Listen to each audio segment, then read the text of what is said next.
Good evening and welcome everybody back to the Canadian Football Fanatics YouTube channel and Instagram account. And you guys are tuning in to another BC Lions post-game recap show. Tonight we finally have, thank our lucky stars, Blake. We finally have a win to talk about for the BC Lions. Hasn't been the best 9 weeks to talk about. I believe there's only been 2 wins in that time period. So we will take them when they come, Blake. Wasn't a pretty one either, but finished better than it started for a majority of that game. But as always, buddy, thank you for joining me. I know you're trying to make your way home, trying to make your way to McKenna, to get on your way home, I guess. But thank you for joining me, buddy. And how you doing? I'm doing good. Yeah, I was doing a lot better than if the Lions hadn't been able to get that victory. But thankfully, the defense stepped up clutch. I know we're going to dive into all of it, but Matthew Betts, I don't think it's an over exaggeration to say probably the play of the season, the play that saves the season for the Lions, at least right now. And it feels a lot better talking about post game stuff after a win than it does after a loss, especially if the Lions couldn't find a way to beat the lowly Stampeders. Yes, it was an interesting one, man. I think I agree with could be one of the plays of the year for the Lions there. When the season is all said and done, with Matthew Betts, kind of turning the tide there. Lions only had a 4-point lead, I believe, at the time. Ended up getting a pick six, getting the two-possession lead, and then TJ Lee's ended up able to get a scoop and score there. We'll talk about that in a little bit. Wasn't, overall a great game, and that's what maybe get into a little bit more than a game recap, because obviously, if anybody watched the game here tonight, there wasn't much going on for a majority of at least the first half. A lot of field goals. Lions themselves, I believe, had 4 field goals in the first half. Um, so before we get into it, though, Blake, as always, a like, comment, subscribe. Please, that is the most importantly, is to subscribe. I believe last time I checked, it was still about 85% of people that are consuming our content, watching our shows and our videos on a weekly basis are not subscribed still. So considering we still have 250 or so subscribers, Blake, I think we're still doing pretty good. Considering about 75, 80, whatever it is. I believe last time I checked, 80% of the people that are watching and tuning in aren't subscribed yet. So hopefully we keep bugging them. They'll soonly subscribe, and hopefully we can continue to grow our subscriber count.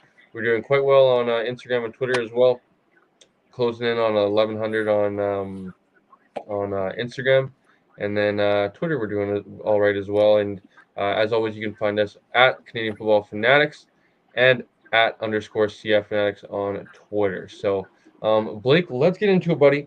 And as I mentioned, maybe a little bit of a different kind of post-game show here tonight. We won't maybe do as much of a game recap because, as I mentioned, not a lot going on. As I actually get us set up on Instagram, I believe we should be good to go now. But I think we start with the offense, Blake, is what we're going to do, because the offense wasn't able to muster together much in that first half. I mentioned on Twitter before the game that, I would have loved to see the Lions play a full 60-minute game here tonight, seeing as that, we have, excuse me, Blake. It's been a long day. It's another late night post game show. I mentioned last week that I wasn't yawning at the fact that Blake's answers were bad or that I was tired of them. It's the fact that it is another late night show, and I've been up for quite some time. So I apologize, folks. Hopefully the yawning won't be too much throughout the show. But as I was saying, I think about the offense, if I'm not mistaken, right, Blake? I wanted them to hopefully put together a full 60-minute game here tonight versus the Calgary Stampeders team, who, I hate to kind of say like a superior opponent, but a lesser opponent and a team that's struggled all year. A team that I think we have a good matchup on paper. Some of our talent versus theirs. And would have loved to see them start fast and finish even faster. And unfortunately, they kind of did the opposite, I guess, if you want to go. They started very slow and finished very strong. And I think that's kind of where I'd love to have a conversation about, the offense and we've had obviously the quarterback conversation over the last few weeks and stuff like that. Um, and, needing to run Williams Stand back a little bit more, receivers. I think that's probably the most frustrating part and kind of what I wanted to, maybe hear your most frustrating part. Maybe you agree with me. Um, but the offense just hasn't really seemed the same since VA went out, however long it was ago. Maybe it's probably approaching, maybe 3 months at this point. Um, Ever since that point, obviously with Jake Delagala coming in for a little bit, then Nathan Rourke coming back. VA, I know got a little bit of time. It just really hasn't seemed the same or felt the same. I think that's for me, I think it's the most frustrating because I mentioned this in a comment to Bobby DeBoe on Twitter of you know there's a lot of boat right now. Speaking from an offensive standpoint, where I don't think we have the greatest offensive line. I think that's been talked about time and time again on the show. The receiving core as well. I think is probably not um, you know number one, the receiving core that Nathan Work was more familiar with back in 2022, and then just the receiving core that I think was, on paper going into the end of the year. Obviously, Javon Toy missed the game. Alexander Hollins missed the game as well. Two pivotal guys that even though Javon Toy, you and I are both high on him. Having a little bit of a down season, I think that's to be expected because of the injuries he's been battling through, missing another game here tonight with a different type of injury. So I think when healthy, Javon Toy can be a legitimate number three and a very good number four receiver. And I think things have been having to kind of shuffle all around a little bit in that receiving core with you know Justin McKinnis kind of solidifying himself as the bona fide number one, which was I think a little bit of a question mark going in without Keon Hatcher to start the year. People were wondering who is it going to be between Alex Hollins and Justin McKinnis. And McKinnis grabbed that kind of roll by the horns and really ran with it to start the year. Alex Hollins obviously, kind of was, step for step for him, also to start the year, and kind of hit a little bit of a lull there in the middle part. Now I really feel like the Lions have been without a receiver too, or maybe not two, but a bona fide number two weapon in that receiving core. I loved. I think you and I both have loved what we've seen from Aiden Eberhart, but I think he's more suited to be a number three, and I don't know if you can really ask him, and he really hasn't been asked. Even if you were to ask him to be that number two, option in the offense, he hasn't been given the targets or the really the opportunities to. So, um, talking about the O line, the struggles there, talking about the receivers, and I don't think maybe the greatest receivers on paper now that who we have, um, you know, probably a bottom tier receiving core with the current roster that we have. Hopefully, Javon Katoya is able to come back. I know Farhan mentioned on the broadcast that he was pretty hopeful that him and Mackey would return next week. Hollins' is injury obviously has been talked about that it's not been as serious as they first thought. So hopefully we're able to get him back as well. But Yeah, um, I don't mean to cut you off, Cole, but go Blake. I actually very quickly did speak to Alex Hollins in passing before the game tonight. I said, Alex, we need you back on the field soon. And his exact words to me were, he'll be back on the field next week. So Interesting, whether or interesting. not that comes to fruition, you never know. Players always want to return from injury maybe a little sooner than they should, if I put it as lightly as possible. But Holland's exact words to me was that he will be on the field next week. Yeah. Okay. So interesting. That could be an added boost. And I think kind of a double-edged sword, right? Because as I mentioned, Hollins hadn't been playing the best of football prior to his injury. He'd kind of hit a lull in the season where he had, had some uncharacteristic drops. Um, Sometimes the ball really wasn't going his way, getting opportunities to, I think, break out of that funk. Um, Whereas early in the season, he was getting a lot of targets and really doing a lot of good things with those targets. So, um, this is a long-winded way of kind of, like I mentioned, the lot of holes in our boat offensively right now. I think that the other one that we have to be kind of like me more, I guess, more specifically is like honest with ourselves is I think Nate's just kind of pressing and really missing some throws right now. Um, you know, specifically, obviously it's a little bit different 2020, and Nathan's seeing a whole different picture behind that offensive line in the pocket than we're seeing on a TV broadcast angle. And you know, I know better than to kind of maybe point out one specific play, but to me, I think there was a few opportunities where Nate could have maybe went somewhere else, had an open receiver where we kind of were accustomed to seeing him do that in 2022. And to me, he really doesn't have much confidence outside of really right now. It seems like um, Justin McInnes and Keon Hatcher being forced a lot of balls on that second and I think whatever it was, six maybe late in the game, where Keon Hatcher ended up the ball ended up coming loose and was ruled an incomplete. I think he had someone closer to the right sideline open for the first down, and if he would have went there, it would have been the Lions would have been able to keep the chains moving. So I think it's been just a lot of things that are compounding the offense and not being allow them to hit it all cylinders like they were to start the year. Blake, I guess where I'll pass it back off to you, buddy, is I guess where do you maybe agree a little bit, or where do you think is maybe kind of the biggest thing that is slowing down the offense? And before I kind of finish things off.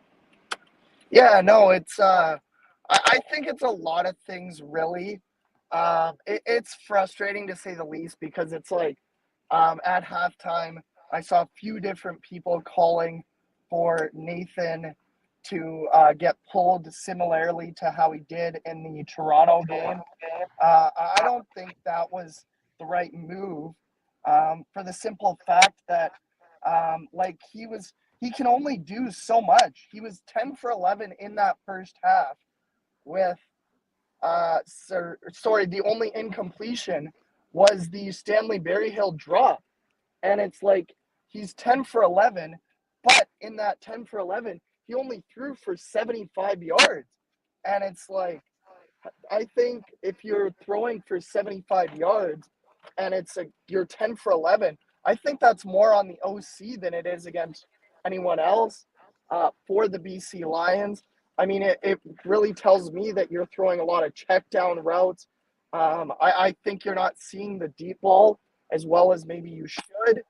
And it's a good thing that the offense was as good as they were, and Sean White was a perfect 6 for 6 on the night, because it might be a different post game if the defense didn't come up big when they did, and if Sean White wasn't as clutch as he was.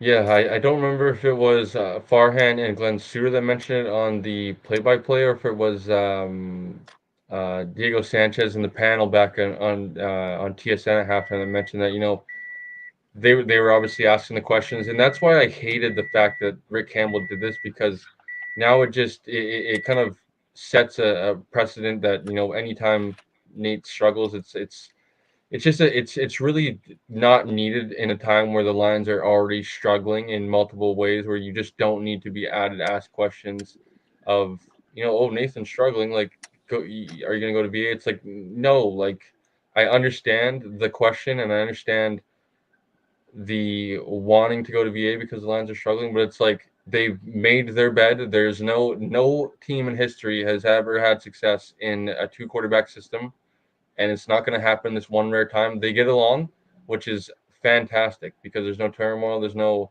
locker disputes, anything like that. So it's kind of best case in this scenario, but the whole ideal of we're gonna play Rick Campbell every week. We're gonna play both quarterbacks because we're gonna need them is so just you're gonna feed the fire of getting asked questions when Nathan already doesn't like getting asked questions in the media. You don't like handling the media because you're not really good at it. So I just feel like him starting that what was just so unnecessary. It was asked tonight. And they were mentioning that, he can't catch passes, he can't block, he can't tackle. Like there's only so much he can do. And I'm glad that you mentioned the offensive coordinator, Blake, because that's where I wanted to finish. That was the last kind of point that I wanted to kind of hammer home here before we get off the offense. But you know, offensive line isn't really performing great. It's pretty much a backup left side of the line with Chris Slugger, who continues to struggle. I don't know if struggle is the right word, but continues to probably underwhelm, maybe is a better word, or just not play to at least the floor of Jarrell Broxton. And it's been noticeable for sure. And a few times he's gotten beaten and Nathan's gotten sacked. And then I forget his first name, but Woodruff was back in the game at left guard. for Tyler Brandon. Packer. What's his name? Sorry, Brandon. Brandon Woodruff was in at left guard once again, got the start for Tyler Packer. Um, so a whole new left side of that offensive line, who's the offensive line as a whole has kind of struggled for dating back to the Mike Riley days where Nathan Rourke took over, um, and it hasn't really been rebuilt. They obviously took a shot at the dartboard this past draft, drafting George Una, but he seems to not be quite ready yet. They haven't dressed him for majority of the year. He's been a healthy scratch. So me personally, I think they need that's number one priority going into the offseason. But you talk about not a really, I They hate saying it, not a they might good have. offensive. Sorry, Sorry, go Cole. ahead, Blake. I don't mean to cut you off again, but one of those offensive linemen that maybe isn't so great at blocking, they might have found a new receiver. He and he's what 2 for 2 on the year, I believe, 100% He catch is with a when the ball touchdown.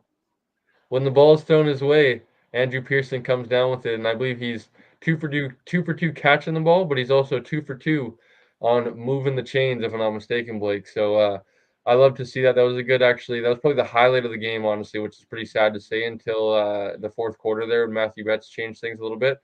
But seeing Andrew Pearson, what's funny there, they mentioned on the broadcast, Blake. I don't know if you maybe noticed it early in the game, but he was in on a play kind of as a jumbo offensive line, but was split off kind of like a tight end more so, and he was kind of using his waggle a little bit, going back and forth, and then he kind of was more so in the backfield to start the play when the snap of the ball happened, and he stepped up to kind of step into his fullback pass protection rules or whatever, and I believe Calgary ended up rushing 3 guys, so nobody really came, and he ended up kind of very smoothly and very what's the word I'm trying to say here, or trying to think here, but very naturally Sneakily. transition into a little like check down route out to the right, and it was just they noticed that on the broadcast, and that was before he caught the pass actually, but it was funny just to how it couldn't happen to a better person. The community guy that he He is. honestly is such a nice guy. Yeah, the community guy he is in terms of his community service work, whatever it may be, coaching, getting out to the different events in the off season, all the bullying stuff, but also a guy who, has been here for, I want to say maybe 6 or 7 years, getting back to maybe 2018 or something like that. A guy who had spent some time as a starter for the Lions for, numerous years, and now has kind of, sucked his pride up and kind of taken this reserve role and really ran with it.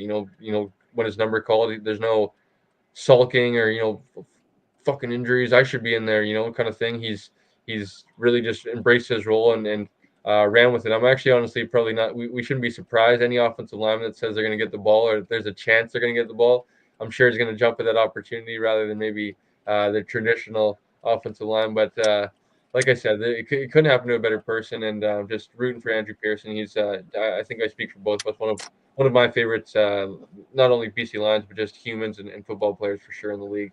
But to get back to my point here, offensive line has kind of struggled. I hate saying not great, but when the offensive line isn't good, your receivers, there's a lack of chemistry, number one, and then there's a lack of, I feel like maybe firepower is probably the right word, where Aiden Eberhart is a unbelievable number, 4, number 3, probably could get up in the lineup as a number 3, but when you're asking him to be target number 2, it's a little bit kind of you stack it up versus other teams number 2s, and it's like the lines are probably towards the bottom of the league when it comes to threats in the receiving core right now with some of the guys that are out of the lineup. Obviously, the departures of two guys, really 3 guys in the last 2 years with Brian Burnham, Lucky Whitehead, Dominic Rhymes. Guys have stepped up, but obviously those are big time names, and you're never gonna replace them one for one. You're gonna have to kind of do that more so in a committee type thing. But Nathan Rourke as well to add to kind of that three into the pile, and then last but not least, I think is Jordan Maximic, who has I've been a very big fan of him the entire time. I've dating back to 2022 when I kind of jumped onto the Twitter Spaces with Noah and kind of started doing those after BC Lions games. And then in 2023, when we did the well, I guess when I did the podcast last year, and then you joined me partway through the year doing the post game shows, of being a very big, advocate of Gordon Maximic and everything that he brings and everything that he's built in this offense. But I really feel like he hasn't had, the best 9 weeks or whatever it's been since BA's injury, where he's, and maybe it's like I said, it's tough to put one blame on just one solo person. It's a lot of different holes that are sinking the ship right now offensively. Um, where I just talked about the receivers, the offensive line, the quarterback that's missing some reads. So it's hard to say that it's the offensive coordinator's fault as well. But I feel like he's struggled to kind of blend these two. I don't want to say offenses, but the way he calls a game for Vernon Adams versus the way he calls a game for Nathan Rourke. And I think same offenses, but for somebody that's played, football at a fairly high level, CJFL, Blake, where it's not maybe to the, half the degree of how difficult and how complex a CFL playbook is, but it is somewhat similar. Where say the Raiders, for whatever, right? I probably learned about 15 to 20 or so pass play concepts, right? Where if Jake LeBurge was in, who was our starting quarterback throughout my BA Raiders history, say there was, a favorite 10 plays or whatever for him, where, the offense really ran that a lot. And that was something that he was comfortable in. And something that I think fans probably maybe forget a little bit. And it does sound maybe a little bit silly and maybe a little bit unprofessional, but at that level, I think offensive coordinators really start to, and even defensive coordinators too, a little bit, start to take in, the feedback and the input from the offensive players that are around, and kind of things that they like, things that they're comfortable with. Obviously, I think it's pretty self-explanatory. If an offensive player isn't comfortable running in that play, or maybe isn't like that certain concept, why run that play or why call it, right? So it's two different players where, like I said, if Jake likes a certain 10 plays, I'm not necessarily going to like those same 10 plays. So, when to use a real life example, when Jake got hurt in my last year, I played the remaining 5 games of the year, and we were running, basically a 10 to just to make it an easy example, a 10 new set of pass plays, where it wasn't the same exact, plays. Maybe it's a similar concept, right? High lows, stuff like that. But it's kind of different plays where the offense is having to kind of adjust. And maybe at that level, you say, you're a professional. That's your job. This is you're kind of supposed to be able to adapt on the fly and do better. But it's just really been. I feel like it hasn't felt the same. Where this offense is, been almost like lull you to sleep with some of those underneath throws, and then they get deep on you. And I really feel like they've struggled to get deep here in the last month or so of the season, and I feel like held them back in a big way. So it's just like I said, the best way I could kind of paint the picture is it's just a lot of leaking, a lot of holes on our ship on offense right now, and they're taking on water, trying to bail out as much as they can before they had to abandon ship. It is getting very close, Blake, because we were running out of runway here before the playoffs. But I think they can hopefully figure it out with the next 2 good weeks here before bye week and then playoffs. But is there anything offensively you want to chat about other than, I guess, maybe Sean White's night as well? I guess we could probably add him in there as well, because I believe he did the only scoring for the offense, if I'm not mistaken. Yeah, he did. The offense didn't score a single touchdown today.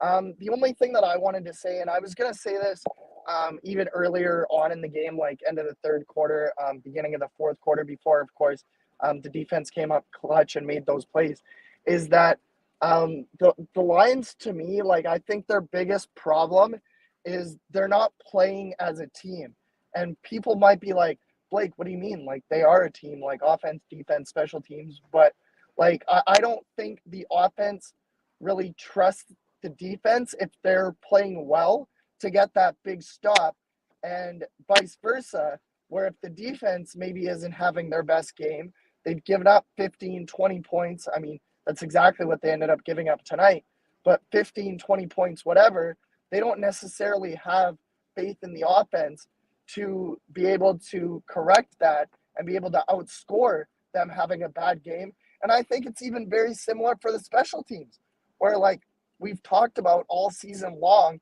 how money almost every single game, save for maybe one or two middle during the middle of the season, Sean White has been, and Stephen Flintoff has been amazing with his punting. But Terry Williams has not had as great of a year as he had last year. And it just seems that the Lions all year long, maybe except for the very beginning of the season, have not been able to string 2 or 3 games together where all three phases are clicking at the same time. Yeah. So, enough about the offense. Like I mentioned, don't score any offensive points. You don't deserve to get talked about, although they got basically 20 minutes of our time. Anyways, shout out to Sean White, Mr. Automatic, as always. Perfect on the evening. A guy that is very, might be a double-edged sword as well, Blake, to be honest. A guy that is so reliable that I think at sometimes there is probably, has been very talked about here on the last on our multiple shows throughout the weeks about his lack of very conservative approach to third downs and stuff like that. And I think there was another one that you could argue he could have went for it to take that 4-point lead in the third quarter, if I'm not mistaken, in They Calgary lined up to territory. go for it before the time count. They did, and I don't know if you got a read or not. They did mention on the broadcast, and you could kind of faintly hear it, that there was some uh, boos in the crowd. I'm not too sure if you got a read on maybe the booing was for the lack for the not going for it or for passing Yeah, on points. no, I think it was more so that the crowd was amped up that they were gonna go for it. Like it was 3rd and 3. You're deep inside Calgary territory. I believe it was the 7 or the 8 yard line. You're up by a point. So even if you don't get it, you pin the Stampeders deep, and especially with the way the defense was playing, even before those big plays in the second half, I think the Lions could have trusted that defense to get them a stop and get the ball back. So I think the crowd was more so upset that Nathan didn't get them to the line fast enough to try and run that play. Although I don't know if that was always planned on by the Lions, where they were trying to draw the stamps offside, and if they couldn't, they were going to take the penalty to make it an easier field goal for Sean White. We're never gonna hear the end of it from Bobby. I'll tell you that because he loves bringing it up, but he said he loved the. I don't know if you can see the chat because you're driving. I know you, or maybe I shouldn't say that you're driving. We don't get in trouble, Blake. But Bobby says, love the field goal near the end of the game. And he also said they were booing because they knew they weren't snapping it, talking about the play there at the, I believe it was to take the 12-8 lead, if I'm not mistaken, in the Yeah. third quarter. But Blake, let's talk about the defense. You had themselves a very up and down type of evening. And no, I guess better place to start than the start of the game. The Lions were able to, and I believe they won. If I heard this correctly, they won the toss and elected to receive, which I despise. And whoever calls that is terrible because in almost any situation, almost every I feel like team or whatever operates with the defer and try to get the ball after try to get the two possessions to end the half with a possession and start the third quarter with the possession of the football. But the Lions decide to receive. If I heard that correctly on the TSN broadcast, they won the toss and elected to receive. They end up getting a few first downs and then punting, and their drive stalled because of a sack. Ironically enough, that offensive line who kind of just and they don't struggle, for long periods of time. They more so struggle at critical on critical downs and stuff like that. So the defense took or the Calgary offense took over the possession of the ball. The Lions defense came out on the field and got shredded pretty much to on the first few possessions of the game. The Calgary defense went down the field with little to no contests from the Lions defense until I forget who was the receiver on the play, but Ronald Kent had him somewhat wrapped up. Was starting to rip at the football. The football was just about coming out, and as it was getting loose, um, as it was getting loosed, JEC. yes, I wanted to say Ronald Kent. Jalen Edwards Cooper came with a perfectly timed hit from behind and blasted the receiver. And as the ball was coming loose, it popped it up into the air and it came free. So who was it that recovered Ace the Ely. Ace Ely was able to pick up the ball and go for a little run. It looked like he was almost going to get free and take it to the house, but he was tripped up on the play, taking it into Calgary territory. And as I mentioned, what I was hoping for, a fast start. It looked like, okay, maybe the defense is going to be able to capitalize on this fast start.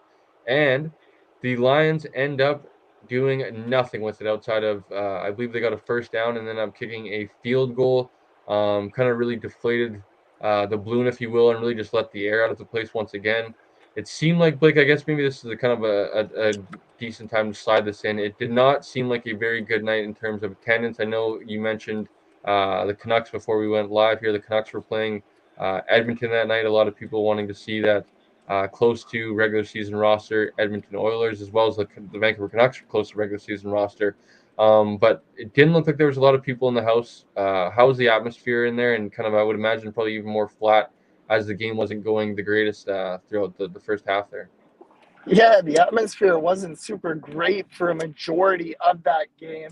It almost felt like, I mean, I tweeted this out after the TJ scoop and score, but it was like that one play, the Bets play, of course, before it, but that one play, and it almost was like the whole stadium let go of a giant sigh of relief because for a majority of that night, even as you said, like after that AC lead play, the Lions were only able to muster a field goal, and then the Stampeders got the ball back. They went down the field and scored a touchdown. And even like I will fully admit, even at that point, myself, I was like, oh no, like here we go again. This can't be happening against the Stampeders of all team. And it really felt that way until late in the third quarter, even with the Lions taking a 9-8 lead. I was like, how is this game so close? Like, we should be blowing this team out. And it was just that nervous energy that, like, I'm sure you can remember the West semifinal. You get that a lot during playoff games. It felt like that for a majority of the game tonight. The attendance wasn't the greatest as well. The Lions, very often this year, I think outside of the home opener and maybe one or two other games, have not announced attendance in the building. But if I had to take a guess, I would probably say 15, 16,000 was the number again tonight. Interesting, interesting. Bobby has a question in here that I do want to answer quickly. He asked, Cole, as a QB, have you ever thrown two TDs in 3 minutes like Jake Mayer did? I will say I have not personally, but I was a part of the Raiders when we had the comeback on Blake's Langley Rams. We were down 34-10 with like I think 9 minutes remaining in the fourth quarter, and ended up coming back and winning that game. And I believe might have thrown like it could have been 17 points in the final like 3 minutes of the game or something like that, something crazy, to win the game at in Nanaimo at Caledonia Park in our home field. Was a one of the best games I remember for sure. But I wasn't, unfortunately, the trigger man. I was ball cap and sitting on the sidelines, unfortunately, fortunately, I guess, because we did come out on the winning side. But to get back on the defense, Blake, they were able to capitalize on the first drive with the turnover, and then after that, really struggled to slow down. You know, Jake Mayer really didn't hurt us, but Peyton Logan more so than anything was really effective running the football. Dedrick Mills was, I believe, really wasn't hurt up too much. Maybe had a carry or two throughout the game. Um, but Peyton Logan, that's where I was going. Peyton Logan was really effective for them, and I think that's what kind of opened up the passing game for them at times where the Lions were maybe a little bit concerned about getting gashed because they were getting gashed from Peyton Logan, and if they weren't getting gashed, he was at least getting meaningful yards and setting them up into manageable down and distance, which Jake Mayer was converting on majority of the time, and it was good because you know the Lions were getting completions on it, and Jake Mayer was hitting the open guy, but they weren't getting anything deep. They were kind of bending and not breaking, letting them getting into their own territory, and then either forcing a field goal and or punt. And the defense, I guess, kind of where I guess we'll jump forward to the next next half into the fourth quarter there. Matthew Betts, what an unbelievable play, Blake. I guess just give me your thoughts, buddy. You were in the house and were able to see that. I know it was into the end zone that you were in, but the opposite sideline, if I'm not mistaken. So, what were your thoughts on Matthew Betts' pick six there in the fourth quarter? Yeah, it was like I said a moment ago, it was a lot of that nervous energy.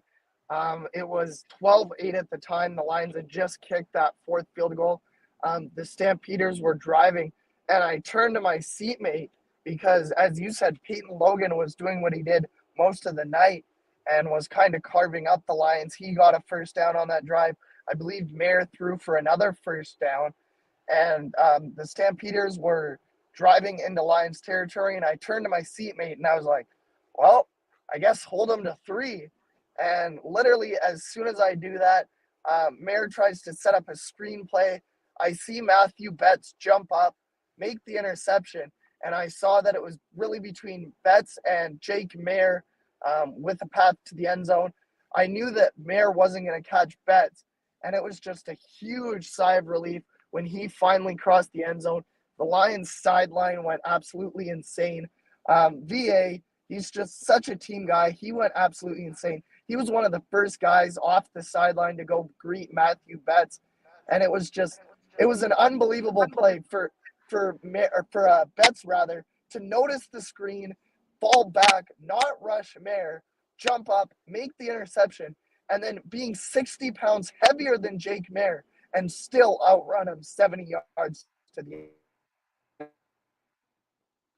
And I will say, Blake, 60 pounds heavier you mentioned, he turned on the jet when he caught the ball and then realized that he had one man to beat and basically get to the sideline and then starting to straighten out down the sideline. He would have got to the house, which he did. Showed a little burst there, and it was nice to see, and shows the type of athlete that he is, because he is a top tier athlete, and was able to display that on that play, jumping up, getting the interception, taking it to the house. You don't see that too often tuning in on Sundays, let alone the CFL. So it was just a phenomenal play in itself. And the Lions were able to continue capitalizing on the defensive scores with TJ Lee. I'll be honest, Blake, think this was a I did not think this should have been called on the field a lateral. Now, after review, you could maybe say it was backwards, but I think it was way too close to be called a lateral on the field in my mind. That being said, I'm definitely not going to complain, considering the Lions were able to take advantage even more with the score, and even more credit to TJ Lee to not second guess that pass deflection, or whatever you want to call it, pass breakup. He right away was jumped on the football.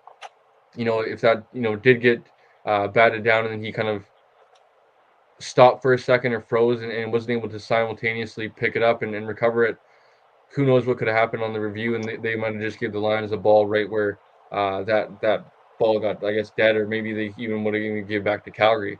But I don't know about that one. I'm obviously, like I said, I'm not complaining too much. But what were your thoughts? I'm not too sure you probably had the best angle on it either, but I'm sure you had a number of looks at it throughout the replay there in the stadium. Yeah, no, I was pretty convinced that it was a lateral and that it was backwards. The only thing that kind of threw me back and that made me wonder if it was going to be a touchdown or not was the fact that TJ batted it down originally. So I know generally the football rules, but I guess I was under the impression that if the defensive player kind of batted it down but didn't pick it off, it was no longer a live ball. So I was like, TJ batted it down and then he picked it up, ran to the end zone. The call on the field was a touchdown, which of course, as we know, is important. And then it was like they went to automatic review, and I saw the replay, and I was like, that looks backwards, but TJ batted it down. Like, is that not a dead ball? And after automatic review, Ben Major came out and said the call stands. And by that point, I knew the Lions had the game in the bag. They had all the momentum after the Betts play, and then that one. The Stamps were able to get one more touchdown, but But really, those two plays turned the game around, and we hope possibly turn the BC Lions season around as well. Yes, I do indeed. I was kind of in a similar boat, to be honest with you, Blake, that I thought that was going to be an incomplete pass because he batted it down, but I guess for whatever reason, seeing as that it was ruled a lateral, I think as soon as it comes out of your hands, I guess, and it goes backwards, that it's like a fumble, I guess, because like if you do an option play, Blake, with like the quarterback running back where you pitch it to a running back that's behind you, I guess it's kind of like a similar thing where that if you bat that pass where it's very much unlikely you're going to be able to do that, but that would be a fumble as well. So I kind of understand from that standpoint, but I was kind of a little bit taken back at first. I was like, like and then I kind of had to think things through. They went to review or whatever, and I was like, okay, that I guess makes sense a little bit more that they mentioned forehand kind of being similar to like an option type play, and batting it down wasn't like an incomplete pass. It would make the lateral live, and it was a credit to TJ Lee for not hesitating, like I mentioned, and jumping on the football, taking it to the end zone, and getting a well-needed lead, adding to a well-needed lead for the BC Lions there in the fourth quarter, where 4 points after kicking a field goal in Calgary, inside the Calgary 10, was like, oh man, this just smells like a recipe for the Lions to, not be able to stop Calgary because they hadn't up until that point. Calgary go down the field, get a touchdown, take the lead in the fourth quarter, and the Lions offense, like they hadn't been doing all day, hadn't been doing really much at all other than setting up Sean White to kick field goals. It was like, oh, this is uneasy, and of course, well timed. The defense was able to step up, do their part, and like I've said many times, Blake, they don't ask how, they just ask how many at the end of the year. The Lions How are many? back to 500 at seven or eight. Are they 8-7 now or 8-8. 8-8? 8-8. Back Two, to two games 500. left in the year. Oh boy, first Grey Cup team to be 500. Has there been a Grey Cup team to be 500, Blake? There's been a Grey Cup team to be below 500. Oh, oof, Can oof. you name Oh, that team, Cole? I'm gonna say. Can you give me a hint? Has it been in the last 15 years? It's been in the last 10 years. Last 10 years. Hey, okay. I'm gonna say. I'm gonna say. I'm gonna say Toronto. You are incorrect. It is the 2016 Ottawa Redblacks who Oh, finished I was in gonna say first the Red place. Blacks. That was with Henry Burris. Yeah, they finished in first place in the Eastern Division with an 8-9-1 record. Oh wow, wouldn't that be something? Imagine the Lions finish 8-9-1. Jesus. Okay, let's get back to, I guess, business to kind of close things out. Blake, the defense, TJ Lee able to get the scoop and score there in the fourth quarter. And then, um, you know, like you said about the first turnover from Matthew Betts, after that one, it felt pretty good. After the TJ Lee one, it was, pretty much good night, Irene. You could start to warm up the bus chants. I'm sure they probably weren't doing that in BC Place, considering how the last 7 or 8 weeks have went. That being said, though, it was pretty much in the bag after that point. Adrian Green was able to add the fourth, turnover on the night for the BC Lions defense with a very impressive, actually, interception. The ball went up into the air. He was able to dive, keep his hands underneath it, not lose possession of the football when he hit the ground, and able to corral the interception. Shout out to Adrian Green, friend of the program, was able to come on and come on the show earlier in the season, and has been kind of similar to Andrew Pearson, right? Starter for most of the year, has been took another starting line at the last few weeks. Christophe Beaulieu once again getting a start at safety. Adrian Green kind of playing a little bit more of nickel slash dime packages where they're wanting an extra defensive back on the field and bringing out a linebacker. So kudos to him for staying ready, not pouting or anything like that. He could fold his tent in and say fuck this, I'm not starting type of thing. Taking it the right way and playing his butt off when he's in the game, and he was rewarded tonight with a interception to basically ice the game even more from that point. So. Blake, is there any other thoughts defensively that you wanted to mention throughout the game? Yeah, I just wanted to give a bit of extra flowers, if you will, to TJ Lee, as up until that Betts interception, I believe he was the Lions' best player. And then he got rewarded with his own score just a moment later. But he had a sack in the first half that led to, or knocked Calgary out of field goal range, I believe, led them to a punt. And just the defense as a whole, the offense wasn't doing much all night, and they were able to bend but not break, and that was so important for the Lions' success tonight. It was, Blake, and I think another big shout out that is not needed, and we've talked about this guy enough, but was somebody that I'm glad I didn't at the time, Blake. But at halftime there, I was close to, getting on my phone, going open up the Twitter app, and mentioning that it was a nice debut for Matthew Betts, but outside of that, he's been very quiet the last few games here, and right on time, basically, Blake. I am very thankful that I end up not tweeting that, and I would have had to, eat a little bit of crow with if I tweeted that one, and then he has a pick six the way he did with an incredible fashion, um, and you know a big time player like that made a big time play in a very timely fashion in the fourth quarter where things were teeter totting there. It could have went Calgary's way, could have went BC's way. He said, you know what, I'm going to make a play. I'm going to take the fate in this game into my own hands, and that's what he did. He showed why he is one of the premier players in this league and why he should be paid so this offseason. Blake, let's hope that it's in BC and it's in the orange and black because I would love to have him be one of our pillars for a long period to come. So. Blake, I think, is there anything else before we maybe kind of wrap things up with a little bit of a bigger picture approach here for the Lions? But offensively, we talked about it pretty much all. Offensive line, Rourke, receivers, Maximic, not scoring any offensive points. Sean White, once again, Mr. Automatic.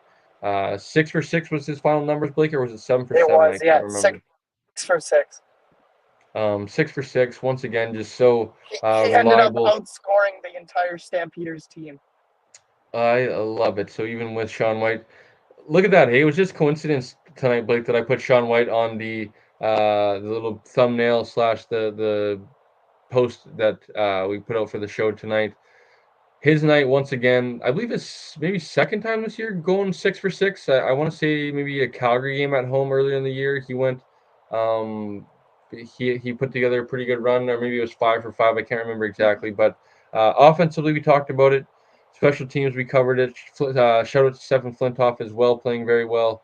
Um, He didn't and hit the defensively, scoreboard tonight. he didn't. He didn't. It was almost a guarantee with what's his name calling the game or ref in the game. Um, what's the referee's name, Blake? What's it? Free. Okay, I can't. Blake, can you hear me? I can hear you. Can you hear me now? Yeah, I can hear you now. What's the referee's name? The referee is Ben Major. Ben Major. That guy is a legend after that last call. Obviously, I believe the first two had been getting pretty good, viewers and maybe a little viral for the Canadian football community. But this third one, oh my goodness, it has been blowing up and it's just it's an electric one for sure. And just I would imagine people that are tuning into this have seen it by now. But if you haven't, you're living or living under a rock. I would definitely go recommend seeing that little 30-second clip. But um, offense, defense, special teams, Blake. I think we talk about a big picture approach, and then we get out of here, so you can go enjoy the rest of your night, buddy. But bigger picture, Blake. What? Basically, 7 days from now, in 45 minutes, the Lions are traveling east to Regina to take on the Saskatchewan Roughriders, who play to the Edmonton Elks tomorrow. Or who do they play tomorrow, Blake? Yeah, they play the Elks tomorrow. So personally, I know I will be probably watching maybe the first quarter or so of that game. The VI Raiders play their final home game, final regular season of 2024 tomorrow at I think it's a 5:30 kick. So probably be No, able to watch. they changed that game time. Is it a 4 click kick now? Yeah, they changed it to 4 now. Right. So that means I will be able to watch negative of the game tomorrow. That being said, I might have to wear my green and gold undies or something like that. All jokes aside, I don't have any green and gold undies. But I will be rooting like heck for the Edmonton Elks tomorrow to beat the Saskatchewan Roughriders. I am not ashamed to say it.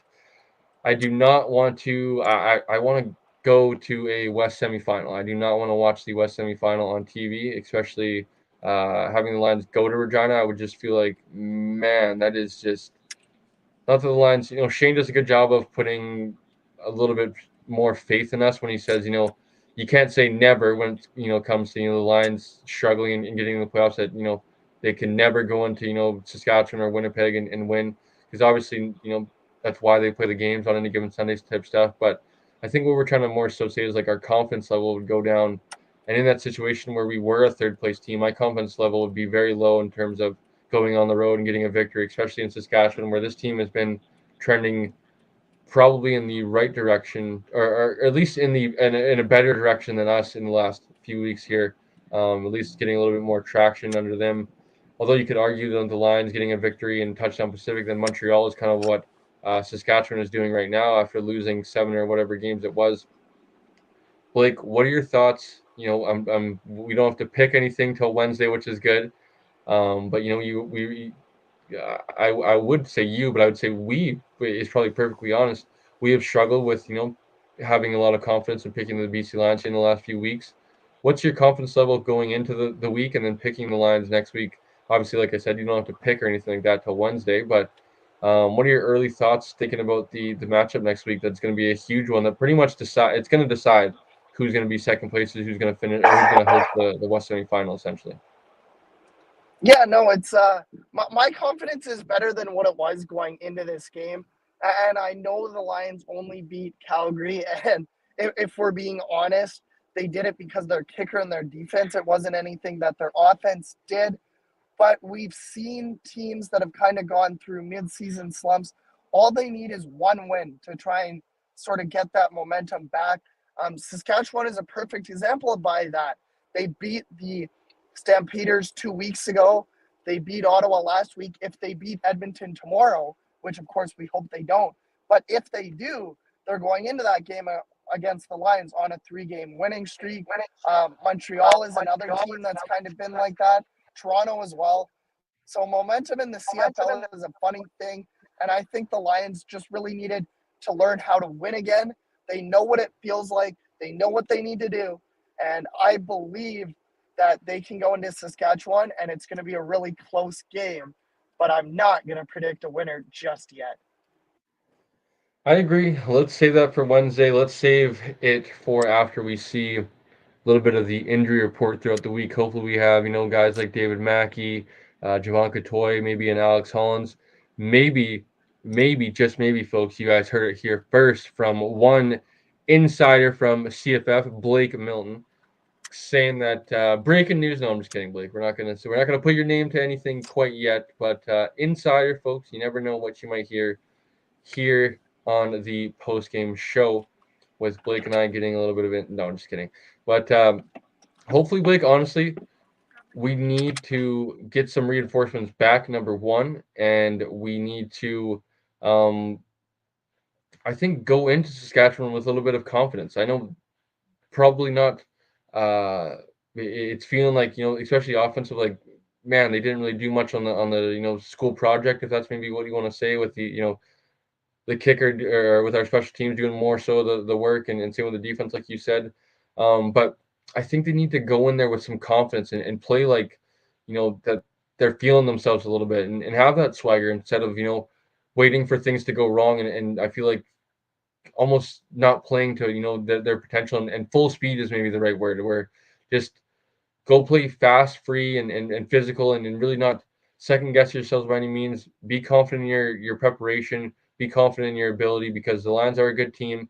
We've said it here, dating back for a few weeks now into this losing streak, where this is a good football team. They just need to find a way to win. Unfortunately, I think both of our confidence has been kind of um, hurt a little bit. But that being said, they can fix that with a 3-game winning streak going into the playoffs, beating a Saskatchewan team next week, beating a Montreal team, whatever it may be.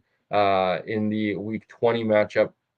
And Blake, I think that'll kind of do wrap things up here for us tonight. With that being said, I am excited for tomorrow to find out what happens if Saskatchewan wins. I believe that's the only game tomorrow, if I'm not mistaken. There's only 3 games this week, which will be kind of nice to pay attention to that one and then just get ready for next week's action in the CFL, where things are going to really start to get interesting now. Ottawa clinched tonight. So what does that remain? That means there is 3 playoff spots remaining, with, I believe, Saskatchewan. Can Saskatchewan clinch tomorrow, Blake?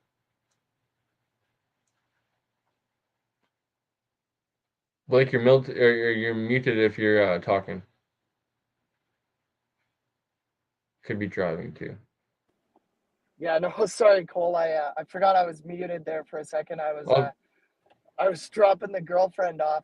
all I good. was starting to say, I believe going into the week, these scenarios were if Hamilton lost, which they did, the Lions won, which they did, and the Riders won, which is still, of course, a possibility.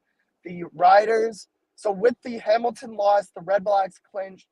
With the Lions win, they need a Riders win, and then the Riders and the Lions will both clinch playoff spots, and that would leave just one playoff spot remaining going into next week's action. Interesting is right, Blake. I've said it here for a few weeks now. Of There's no games that you can't miss out. Unfortunately, I'm going to miss out on tomorrow's action, but I would very recommendedly, if you're not in Nanaimo, if you're not in any of the other BCFC cities, or in Langley! Langley's playing at home tomorrow, Blake. Yeah, we're playing West Shore. I think I'm finally going to be able to get out to a Rams game this year. Nice, and it's a good one too. To basically to somewhat decide. I know Valley's gonna have a little bit to say. I think if they win, they'll be a 6-win team as well, of who gets second place in the BCFC this year. But playing a West Shore team who they've basically been fighting all year long for 2 and 3. Valley's been on the outside looking in. They have a late shot to kind of steal that position, but it's going to be a good one, I would imagine. At I was about to say West Hills Stadium at McLeod Athletic Park there in Langley. I hope you go, buddy, and I hope you have a good time. I'm looking forward to going to the Raiders game one last time this year. I'm also looking forward to one less thing to have to do throughout the week and to prepare for and stuff like that. It's been fun, but as you know, Blake, more so than anybody, we've been doing this for a very long time now, months at this point, dating back to even going to the free agency shows, draft shows, you name it. It's been a long Training grind, camp. and it's been a long grind, and I'm excited. There's a light at the end of the tunnel with things starting to shape up for playoffs. Great Cup around the corner, and then the grind of off season. I'm gonna enjoy the time off. Blake and I, I would imagine probably go hunker down until at least after Christmas, and we'll come back out after the rock, or come back out from the rock under the rock in the new year sometime to talk some Canadian football once again. But I'm excited to cover down the stretch now and really dig into who's going to be in BC Place playing in the Grey Cup in November. To lift the prize that they are that everybody's fighting after. So, Blake, I think that's going to do it for us, buddy. Just under an hour, just an hour. Is there any final thoughts for the listeners, viewers here tonight? No, I just want to very quickly, Julio. I know he's not watching right now, but I hope he comes back and listens. The New West Hayaks beat the Centennial Centaurs today by a final score of 33-21. I'm guessing you didn't run into him at the stadium, else you would have bugged him there. But hopefully he's listening. That'd be a good one. I don't is he involved all at coaching or not Yeah, anymore? no, he does coach with the Centaurs, as far as I know. Awesome, awesome, and good for Julio. Obviously, good to both you and I, and always coming on the program. And hopefully, maybe if he's not too busy, maybe we'll get him on for playoff special or something like that. But I know with his schedule and stuff like that, the good family man that he is, don't want to be too much of a bother to him because he's always already been So much of a good guy to us. So Blake, before we get out of here, as always, buddy, like, comment, subscribe if you guys are tuning in and enjoying the recap show here tonight. Comment down below if you guys are listening to this after. Let us know what your maybe biggest takeaways are from the BC Lions. 32-15 victory over the Calgary Stampeders in week number 18 in the CFL. Closing down the stretch here, folks. Things are going to start to the playoff picture is going to start to solidify itself. Could be solidified as far as 5 of the 6 teams tomorrow, after the one and only game left on the docket for the week in week 18, like I just mentioned. Like, comment, subscribe. That would be most importantly. Head over to our social medias at Canadian Football Fanatics on Instagram, @_CF Fanatics on Twitter or X. All the support has been so much appreciated, and we will see you guys on the weekly show Wednesday night.